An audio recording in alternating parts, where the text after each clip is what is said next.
Continuação da leitura do livro de Dan Brown, O Segredo Final, capítulo 4. Sou o primeiro aqui também, pensou Langdon ao chegar ao centro de natação Strahov, no exato instante que o funcionário destrancava a porta da entrada. Conhecia poucas experiências tão luxuosas quanto ter uma piscina de 25 metros inteirinha só para si. Foi até o armário alugado, vestiu a sunga, tomou uma ducha rápida, pegou os óculos de natação e foi para a piscina.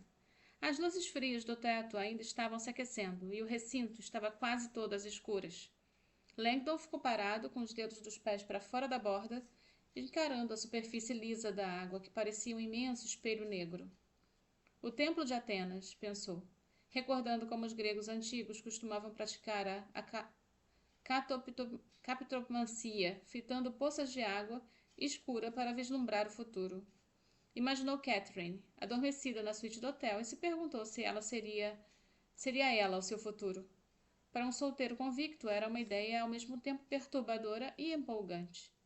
Colocou os óculos de natação, inspirou fundo e saltou, cortando a superfície da água feito uma faca.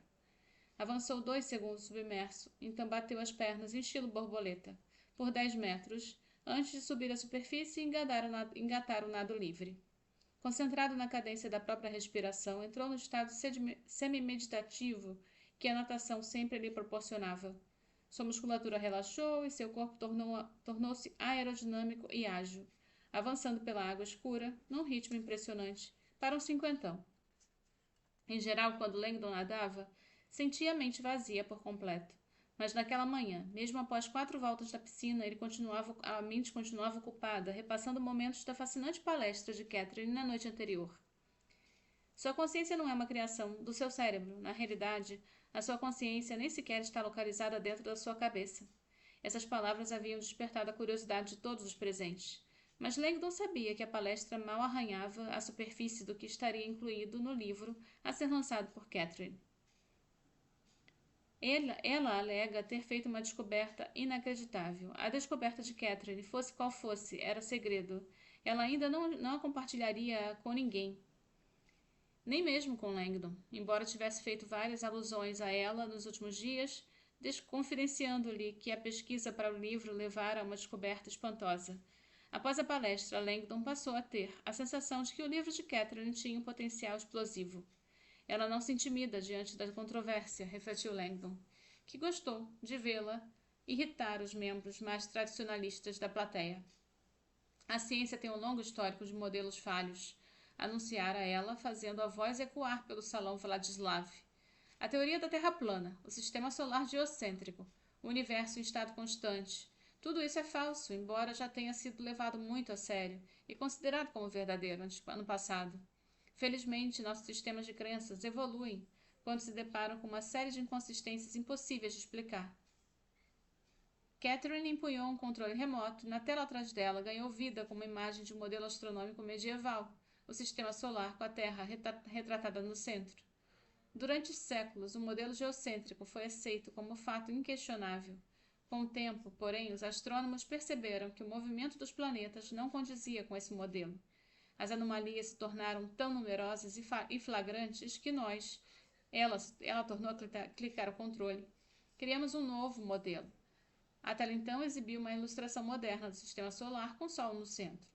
Esse novo modelo explicava todos os fenômenos anômalos e hoje a heliocentricidade é a realidade aceita por nós. A plateia se manteve em silêncio enquanto Catherine avançava até a frente do palco. Da mesma forma, disse ela, houve um tempo em que a mera sugestão de que a Terra era redonda era algo risível, uma heresia científica até. Afinal, se a Terra era redonda, os oceanos nos correriam para fora dela? Muitos de nós não estaríamos de cabeça para baixo? Mas pouco a pouco começamos a ver fenômenos que não faziam sentido com o modelo da Terra plana. A sombra curva do planeta durante os eclipses lunares, navios que partiam rumo ao horizonte, desaparecendo de baixo para cima. E, é claro, a circunnavegação do globo realizada pelo Fernão de Magalhães. Ela sorriu. Hora de um novo modelo. Cabeças assentiram, num bom humor compartilhado. Minhas senhoras, meus senhores, continuou ela num tom de voz sombrio, eu creio que uma evolução semelhante esteja ocorrendo agora no campo da consciência humana. Estamos prestes a vivenciar um maremoto em nossa compreensão de como o cérebro funciona, na natureza da consciência e da própria natureza da realidade em si. Nada como mirar alto, pensou Langdon. Assim como acontece com qualquer crença ultrapassada, prosseguiu ela, o modelo hoje aceito da consciência humana está sendo desafiado por uma maré crescente de fenômenos que simplesmente não consegue explicar. Fenômenos validados da forma criteriosa pelos laboratórios da noética mundo afora e testemunhados pelos seres humanos há séculos. Mesmo assim, a ciência tradicionalista segue se recusando a lidar com a existência desses fenômenos, ou mesmo a aceitar que eles sejam reais. Em vez disso, prefere trivializá-los, afirmando que são exceções ou farsas, chamando-os de paranormalidade, um nome desrespeitoso que passou a ser sinônimo daquilo que não é ciência. O comentário provocou um burburinho no fundo do auditório, mas Catherine seguiu em frente, sem se deixar abalar. A verdade é que vocês todos estão familiarizados com esses fenômenos paranormais, declarou ela. Eles são conhecidos por nomes como percepção extrasensorial, precognição, telepatia, clarividência, experiências fora do corpo. Apesar de serem denominados paranormais, esses fenômenos são normais. Ocorrem todo dia, tanto na ciência, em experimentos cuidadosamente controlados, quanto no mundo real. Um silêncio total reinava no recinto. A questão não é se esses fenômenos são reais, disse Catherine. A ciência já demonstrou que são. A questão é, por que tantos de nós permanecem cegos em relação a eles? Ela apertou um botão do controle remoto e uma imagem se materializou no telão. A grade de Hermann. Langdon identificou a conhecida ilusão de ótica, da qual pontos pretos parecem surgir e desaparecer, dependendo do ponto do diagrama em que uma pessoa foca o olhar. A plateia começou a sentir o efeito e um murmúrio de surpresa se espalhou pela sala. Estou mostrando isso a vocês por um motivo simples, para nos lembrar que a percepção humana está repleta de pontos cegos, concluiu Catherine. Às vezes, estamos tão ocupados olhando para o lado errado que deixamos de ver o que está bem à nossa frente. O céu matinal, então fica a lição aí para quem está escutando, de procurar esse diagrama e fazer o teste. A grade de Hermann, com 2 N's. O céu matinal ainda estava totalmente escuro quando Langdon saiu do clube e desceu a colina, sua meia hora de meditação aquática o deixara tomado por uma sensação de tranquilidade. E a caminhada solitária de volta ao hotel estava rapidamente virando uma das partes preferidas do seu dia. Quando ele se aproximou do rio, o relógio digital do Centro de Informações Turísticas brilhava, marcando 6 horas e 52 minutos. Tempo de sobra, pensou Langdon, torcendo para conseguir voltar para a cama com Catherine e convencê-la a cancelar o encontro das 8 com a Brigitte Gessner. A neurocientista havia praticamente forçado Catherine a ir conhecer seu laboratório naquela manhã. Catherine fora educada demais para recusar. Ao chegar a Ponte Carlos, Langdon viu que o manto liso da neve já não estava mais imaculado, e sim repleto de pegadas de outros visitantes madrugadores. Viu à direita a Torre Judith, única sobrevivente da estrutura medieval original. Ao longe, ficava a torre de vigia nova do século XIV, na qual as cabeças decapitadas tinham ficado expostas em estacas, como um lembrete que qualquer um, disposto a desafiar o domínio dos Habsburgos, poderia terminar daquela maneira. Dizem que ainda é possível ouvir os gemidos de dor dessas pessoas ao passar perto. A palavra praga significa limiar. Langdon tinha sempre a sensação de atravessar uma toda vez que visitava a cidade de Praga. O lugar mágico passava séculos mergulhado em misticismo, fantasmas e espíritos. Até hoje, os guias turísticos dizem que a cidade tem uma aura sobrenatural palpável para qualquer um aberto a senti-la. Provavelmente eu não sou uma dessas pessoas, sabia Langdon, embora devesse reconhecer que naquela manhã Ponte Carlos parecia saída de outro mundo. A neve que caía formando halos espectrais em volta dos postes de iluminação a gás. Durante séculos, a cidade tinha sido o centro europeu de todas as formas de ocultismo. O rei Rodolfo II de Praga era um praticante secreto das ciências da transmutação em seu Speculum Alchemiae. Localizado no subterrâneo da cidade, os clarividentes John Dee e Edward Kelly tinham ido a Praga promover sessões de perscrutação e para conjurar espíritos e conversar com anjos. O misterioso escritor judeu Franz Kafka tinha nascido e trabalhado em Praga, onde escrevera seu sombrio e surreal a metamorfose. Enquanto atravessava a ponte, o olhar de Langdon recaiu sobre o hotel Four Seasons ao longe. De frente para o rio, com as águas profundas do Moldava a lamber suas fundações. Acima da superfície reluzente do rio, as janelas da sua suíte no segundo andar continuavam às escuras. Catherine ainda estava dormindo, constatou, nem um pouco surpreso, considerando o pesadelo que a fizera passar boa parte da noite acordada.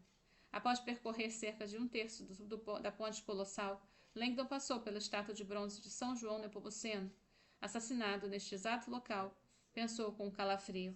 Ao receber uma ordem do rei para violar o voto de confidencialidade e revelar as confissões particulares da rainha, o padre se recusou a ceder e o rei mandou torturá-lo e jogá-lo da ponte. Langdon estava perdido em pensamentos quando teve a atenção atraída para uma visão incomum mais à frente. Perto da metade da ponte, uma mulher toda vestida de preto vinha se aproximando. Ele imaginou que ela estivesse voltando de uma festa fantasia, tendo em vista que ostentava um adereço da cabeça extravagante, uma espécie de tiara com meia dúzia de estacas pretas pontiagudas saindo do crânio para cima e fora da cabeça, rodeando sua cabeça feito uma... E Langdon sentiu um calafrio, uma coroa de raios. A bizarra coincidência de ver uma coroa de raios naquela manhã foi surpreendente e um pouco perturbadora, mas Langdon lembrou a si mesmo que em Praga era comum ver fantasias macabras do tipo. Quando a mulher se aproximou, no entanto, a cena se tornou mais estranha. Ela parecia em transe e caminhava como se estivesse semi-morta, com os olhos arregalados, fixos à frente, e uma expressão vazia. Langdon estava prestes a perguntar se ela estava bem, quando reparou no que ela vinha segurando. A visão fez travar, mas é impossível. A mulher estava empunhando uma lança de prata, igualzinho ao pesadelo de Catherine.